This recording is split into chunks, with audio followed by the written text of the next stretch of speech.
I've got all preliminary. Anyway, I believe we have Bernie Burns and Matt Hull.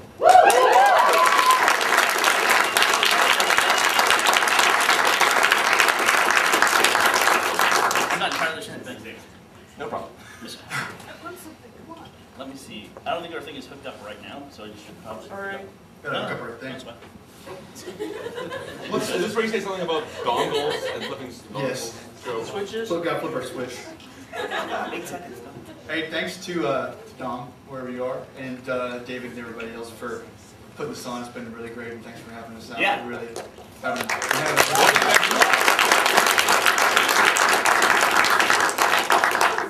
Yeah, is this your first time to Vancouver?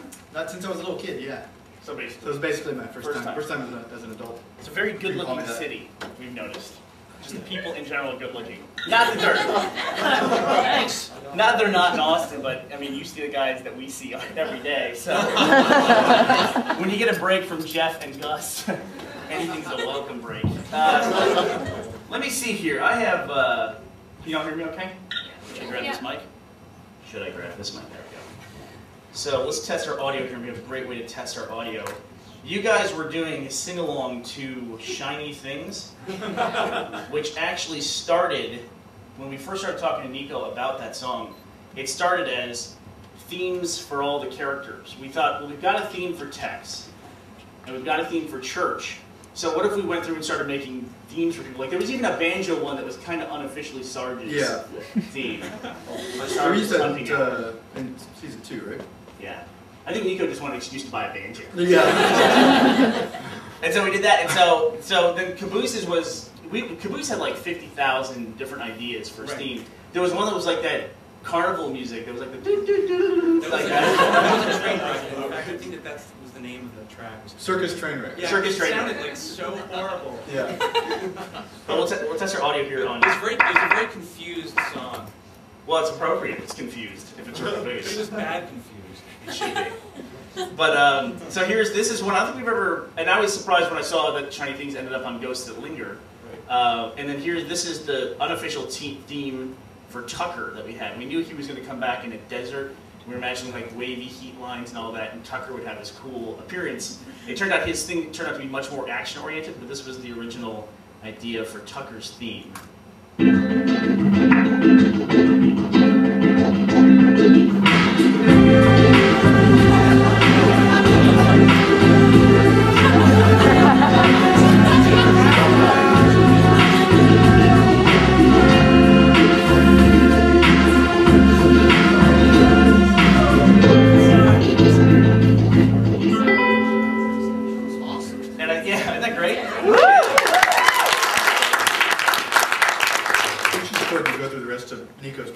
Sure, why not? We're not going to leave him anything. Yeah, we'll just say later stuff. But Nico has to suffer through. Matt, you have a musical background. I do not at all. At all. How many instruments do you play? Half of one. Yeah. You play like six different instruments, right? Yeah. So what I can't figure out is why am I the one that always Nico has to suffer through conversations with me and not you, since you have musical knowledge. It's to me, and I say, Nico, we need a song, like for this one for Tucker, it's like, we want to do something like Grandmaster Flash meets 70s porn music, you know? And then he'll send me something, and he'll go, do you like the upbeats? And I go, I don't know what that means. What do you think about this moment? I go, I don't know. I like the part where he goes, make it more grandmastery. Yeah. I say doot, doot, doot a lot on the phone to Nico. Like, can he go doot, doot, doot, doot, doot? And he goes, sure, I'll give it a shot. That's the language that you guys have worked out, and that's what makes it so organic and special. Right. Is that he can take your doot doots and make it a beat with a boot. Suddenly it's just, musical magic. I only know one note. I just know doot. That's it. I'm going to just say it over and over again. He tried to learn deep, but it didn't work out. Just the doot. It was like Icarus trying to reach the sun. It was too fast for me. So we got a lot of stuff to show. I want to warn you all. I'm hoping everyone is kind of up to date on where we are with Red versus Blue right now. We just kind of made the assumption that you would, because we're not going to show. Normally get together for a screening, you just show like a movie, and probably something you've all seen before, but we actually have an early cut of episode 8, which is coming out this week. And then we have some other stuff to show you, but I want to warn you, and I'll tell you before we actually show you some of the stuff, that it's not entirely done. So there'll be some visual effects that are not quite in place. If you have a keen eye for this kind of thing, you might notice some things are off color for some of our insert shots. We had a slight scheduling problem this week with actually producing the episode since we're in Vancouver. Yeah. It made it difficult to finish, but we'll tidy it up when we get back. Yeah, we took the... Don't get us too hungover tonight. No problem. What's the fun in that? Sabotage. Internet will be receiving an interesting episode if we have too much. Don't tempt us. And it's kind of the way the production works nowadays too. Is that whenever we're making something, as soon as it's done, we put it out essentially. And now with Monty on board, because we just hired an animator, Monty Ohm, with everything that he does, we tend to plan out stuff further in advance. So now we have like 4 episodes in production at a time. And they're all like, it'll be like last minute, like it all kind of comes together, like there's all these moving pieces, and then suddenly it all glues up at once.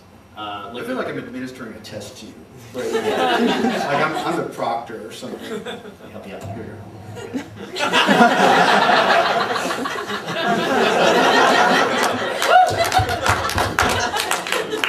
It's too bad Jason's not here. We could go all the way down to the bottom. That's the Nathan setting, 6'5". Right. So if Wilt Chamberlain came to give it a speech here? Here, 4 So, letter. That's the edge. I can sit on it.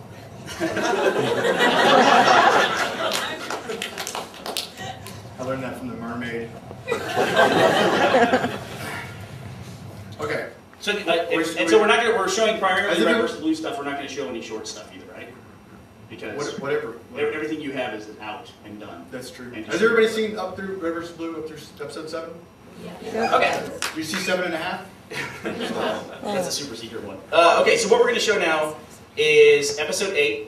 There's some unfinalized visual jokes in here, specifically what we call the Doc and Carbonite jokes. Once we stuck Doc in the wall, he was actually supposed to be yanked out by the warthog. But if we realized we cut out that square wall, we could make a bunch of Star Wars references if we did. So it's one of those jokes we said, hey, that'd be funny. And it took us 30 seconds to say, hey, that'd be funny. And about 40 hours a week to actually make it appear on screen.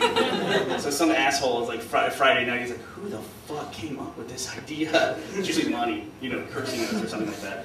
So that's not in there. There's even a joke referencing the fact that he starts sinking into something, which I won't tell you what it is because they end up somewhere you haven't seen before. So why don't we watch it and then we'll come back and talk a little bit more about Red vs. Blue. How do I do this where I can open it right away to full screen? The 2 arrows on the bottom right. There you go. Excellent.